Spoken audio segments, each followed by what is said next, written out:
Գիտեք, եթե Նիկոլ Փաշինյանը եկեղեցին քանդելու պլան չունենար, եւ ես այդ հանգամանքով կաշկանդված չլինեի,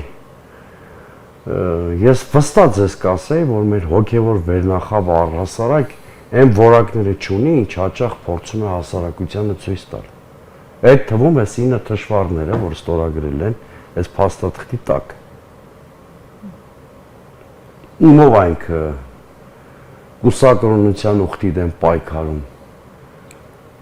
Արաքել Սրբազանով, որի որդին իր կաբինետի անդամ էր, թե Գևորգ Սրբազանով, որը ըստ արժանահավատ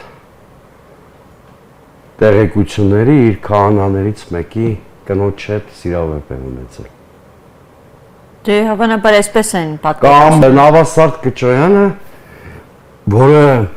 հոգևոր օլիգարխիայի սիմվոլն է, հա?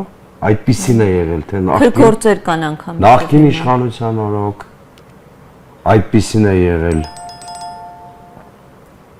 Հիմա